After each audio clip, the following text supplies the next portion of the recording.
ಬೆಂಗಳೂರಿನಲ್ಲಿ ಈಗ ಕಸ ಹಾಕುವುದಕ್ಕೆ ಜಾಗ ಇಲ್ಲ. ಅಂತಹ ಪರಿಸ್ಥಿತಿ ನಮ್ಮ ಮಂಗಳೂರಿಗೂ ಬರಬಾರದು. ಹಾಗಾಗಿ ಕಸ ವಿಲೇವಾರಿ ಮಾಡೋದಕ್ಕೆ ಗಮನ ಹರಿಸಬೇಕು ಎಂದು ಮಂಗಳೂರಿನ ಶಾಸಕ ಭರತ್ ಶೆಟ್ಟಿ ಒತ್ತಾಯಿಸಿದರು. ಇದಕ್ಕೆ ಇತರ ಶಾಸಕರು ಸಹ ಜೊತೆಗೂಡಿಸಿದ್ರು. ಸಕಲೇಶಪುರದಲ್ಲೂ ಕಸ ಸಂಗ್ರಹಣೆ ಮಾಡಿ ವಿಲೇವಾರಿ ಮಾಡಿಲ್ಲ. ನಗರದಲ್ಲಿ ಜಾಗ ಇಲ್ಲ. ಗ್ರಾಮೀಣ ಭಾಗದಲ್ಲಿ ಕಸ ಹಾಕೋದು ಯಾವ ನ್ಯಾಯ ಅಂತ ಶಾಸಕರು ಪ್ರಶ್ನೆ ಮಾಡಿದ್ರು. ಇದಕ್ಕೆ ನಗರಾಭಿವೃದ್ಧಿ ಸಚಿವ ಬೈರತಿ ಸುರೇಶ್ ಉತ್ತರ ನೀಡಿದ್ರು. ಶಿಫ್ಟ್ ಮಾಡಿ ಕೆಡಿಬಿ ಹೌಸಿಂಗ್ ಕಾಲೋನಿಯಲ್ಲಿ ಇಟ್ಟಿದ್ದಾರೆ. ಈಗ ಅವರಿಗೆ ಏನು ಅವರ ಜಾಗವನ್ನ ನಾವು ಎಕ್ವೈರ್ ಮಾಡೋದಾದ್ರೆ ಅದೆಲ್ಲ ಕನ್ವರ್ಟೆಡ್ ಲ್ಯಾಂಡ್, ಮನೆಯನ್ನ ಕಟ್ಟಿದ್ದಾರೆ. ಕನ್ವರ್ಟೆಡ್ ಲ್ಯಾಂಡ್ಗೆ ನೀವು ಎಷ್ಟು ದುಡ್ಡನ್ನ ಹಣವನ್ನ ಕೊಡಬೇಕು ಆ ರೀತಿ ಅವರಿಗೆ ಕೊಟ್ರೆ ಒಂದು ಅವರಿಗೆ ಸಮಸ್ಯೆ ಪರಿಹಾರ ಆಗ್ತದೆ. ಒಂದು ಸರ್. ಎರಡನೇದು, ಆ ಪಚ್ಚನಾಡಿಯಲ್ಲಿ ಹಿಂದೇನು ಪ್ರಾಬ್ಲಮ್ ಆಗಿದೆ, ಭೂಕುಸಿತ ಎಲ್ಲ ಆಗಿದೆ. ಅದ್ರ ಬಗ್ಗೆ ಈಗ ಅಲ್ಲಿ ನಮ್ಮ ವೇಸ್ಟ್ ಡಿಸ್ಪೋಸಲ್ ಮತ್ತು ವೇಸ್ಟ್ ಸೆಗ್ರಿಗೇಷನ್ ಮೆಥಡ್ ಬಗ್ಗೆ ನೀವೆಲ್ಲಾ ಕಡೆ ಇಲ್ಲದಿದ್ರೆ, ಈಗ ಬೆಂಗಳೂರಲ್ಲಿ ಈಗ ಜಾಗ ಇಲ್ಲ ಸರ್ ಕಸ ಹಾಕ್ಲಿಕ್ಕೆ. ಅದೇ ರೀತಿ ಸಮಸ್ಯೆ ನಮಗೆ ಮುಂದೆ ಬರ್ತದೆ ಮಂಗಳೂರಲ್ಲಿ. ಅದ್ರ ಬಗ್ಗೆ ಸ್ವಲ್ಪ ಗಮನ ಹರಿಸಬೇಕು. ಇಮಿಡಿಯೇಟ್ ಆಗಿ ಕಸ ವಿಲೇವಾರಿ ಮತ್ತು ವೇಸ್ಟ್ ಸೆಗ್ರಿಗೇಷನ್ ಅನ್ನ ಮಾಡ್ಲಿಕ್ಕೆ ಈಗ ಎಫರ್ಟ್ಸ್ ಆಗ್ತಾ ಇದೆ, ಮತ್ತೆ ಸಾಕಾಗ್ತಾ ಇಲ್ಲ ಅದು. ಅದನ್ನ ಎಂಡ್ ಪ್ರಾಡಕ್ಟ್ ವೇಸ್ಟ್ ಅನ್ನ ನಾವು ಏನ್ ಮಾಡುದು ಅಂತ ಹೇಳುದು, ಎಷ್ಟು ಟನ್ ಅಲ್ಲಿ ಬರ್ತಾ ಇದೆ ಅಷ್ಟು ಟನ್ ನಮ್ಗೆ ಅಲ್ಲಿ ಯೂಸ್ ಆಗ್ತಾ ಇಲ್ಲ ಅಂದ್ರೆ ಲ್ಯಾಂಡ್ ಫಿಲ್ಲಿಗೆ ಹೋಗ್ತಾ ಇದೆ. ಪುನಃ ಲ್ಯಾಂಡ್ ಫಿಲ್ಲಿಗೆ ಹೋಗಿ ಪ್ರಯೋಜನ ಇಲ್ಲ ಸಭಾಧ್ಯಕ್ಷರೇ.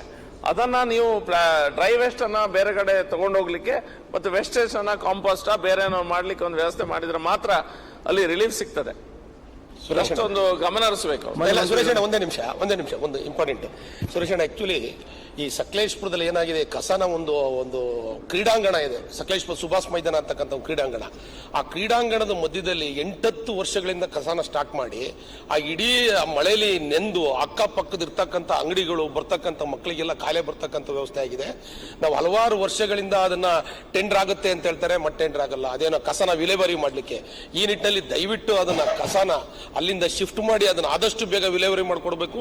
ಜಿಲ್ಲಾಧಿಕಾರಿಗಳಿಗೆ ಸೂಚನೆ ಕೊಡಬೇಕು, ಆದಷ್ಟು ಬೇಗ ಟೆಂಡರ್ ಮಾಡಿ ಕಸನ ಬೇರೆ ಕಡೆ ಶಿಫ್ಟ್ ಮಾಡಿದ್ರೆ ನಿಜವಾಗ್ಲೂ ಸಕಲೇಶ್ಪುರ ಜನಕ್ಕೆ ಹೇಳಿಕ್ಕೆ ಇಷ್ಟಪಡ್ತೀನಿ. ಎಲ್ಲಾ ಕಡೆ ಇದೆ. ಈಗ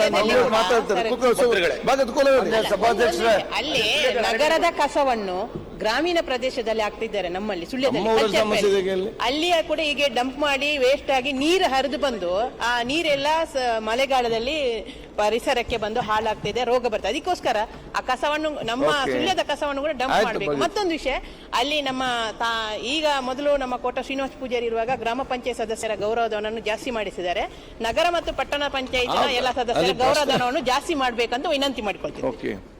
ಈಗ ಮಂತ್ರಿ ಅವರೇ, ಒಂದು ವೇಳೆ ಅದು ಸಬ್ಜೆಕ್ಟ್ ಮೇನ್ ಆಗಿ ಒಂದು, ಈಗ ನಮ್ಮ ಸುಳ್ಯದ ಮೇಲೆ ಹೇಳಿದಾಗೆ ನಗರದಲ್ಲಿ ಜಾಗ ಇಲ್ಲ ಅಂತ ಹೇಳಿ ಗ್ರಾಮೀಣ ಮಟ್ಟದಲ್ಲಿ ನಗರಸಭೆಯವರು ತೆಗುವಂಥದ್ದು. ಗ್ರಾಮೀಣ ಮಟ್ಟದಲ್ಲಿ ಜಾಗ ನೋಟ್ ಮಾಡಿ ಪಂಚಾಯತ್ ಅನ್ನು ಲೆಕ್ಕಕ್ಕೆ ತಗೊಳ್ಳದೆ ಏಕಾಏಕಿ ಅವರಲ್ಲಿ ನಮ್ಮ ಲ್ಯಾಂಡ್ ಅಂತ ಹೋಗಿ ಊರಿಡೀ ಗಲೀಜು ಮಾಡಿಕೊಂಡು ಪಂಚಾಯತ್ನ ಲೆಕ್ಕಕ್ಕೆ ತಗೋ ಊರವರಿಗೆ ತೊಂದರೆ ಕೊಟ್ಟು ಅಲ್ಲಿ ಈ ಪ್ರಾಬ್ಲಮ್ ಮಾಡ್ತಾರೆ. ಅಟ್ಲೀಸ್ಟ್ ನಗರದವರು ಬೇರೆ ಗ್ರಾಮೀಣವನ್ನು ಮಾಡಿದಾಗ 2-3 ಗ್ರಾಮದವರು ಸೇರಿಸಿಕೊಂಡು ಅಲ್ಲೇ ಕಸಕೊಂಡು ನಾವು ತೆಗಿತೇವೆ, ಇಲ್ಲಿ ಈ ಒಂದು ಸಿಸ್ಟಮ್ ಜನ ಕೂಡ ಸಹಕಾರ ಕೊಡ್ತಾರೆ. ಇದು ಸ್ವಲ್ಪ ನೋಡ್ಕೊಳ್ಳಿ. ನನ್ನ ಕಲ್ಲಿ ಕೂಡ ಸಚಿವದಲ್ಲಿ ಸೇಮ್ ಪ್ರಾಬ್ಲಮ್ ಇದೆ. ಮಾನ್ಯ ಸಭಾಧ್ಯಕ್ಷರೇ, ಈಗ ರಾಜ್ಯದ ಹಲವಾರು ಕಡೆ ಇದು ಸಮಸ್ಯೆ ಇದೆ ಸಭಾಧ್ಯಕ್ಷರೇ. ಡಂಪಿಂಗ್ ಯಾರ್ಡ್ ಇದು ಸಮಸ್ಯೆ ಇದೆ ಸಭಾಧ್ಯಕ್ಷ. ಅದಕ್ಕೆ ಸೆಗ್ರಿಗೇಟ್ ಮಾಡಿ ಎಲ್ಲ ಕಡೆ ಪ್ಲಾಂಟ್ಸ್ ಮಾಡಲಿಕ್ಕೆ ಒಂದೊಂದಾಗಿ ಮಾಡ್ತಾ ಇದ್ದೀವಿ ಸಭಾಧ್ಯಕ್ಷ. ನಿರ್ದಿಷ್ಟವಾಗಿ ಈಗ ಸಕಲೇಶ್ಪುರ ಮತ್ತು ಮೇಡಮ್ ಕೇಳಿದ್ದು ಕಾನ್ಸ್ಟಿಟ್ಯೂನ್ಸಿ ಬಗ್ಗೆ ನೀವು ಹೇಳಿದ್ದು ನಾನು ನಮ್ಮ ಸೆಕ್ರೆಟರಿ ಅವ್ರ ಜೊತೆ ಮಾತನಾಡಿ ಇದಕ್ಕೆ ಏನು ಪರಿಹಾರ ಕಟ್ಕೋಬೇಕು ಅಂತ ಹೇಳ್ಬಿಟ್ಟು ನಾನು ಮಾತಾಡ್ತೀನಿ ಸಭಾಧ್ಯಕ್ಷ. ಈಗ ನಮ್ಮ ವೇದವ್ಯಾಸ ಕಾಮತ್ ಅವರು ಪ್ರಶ್ನೆಗಳನ್ನ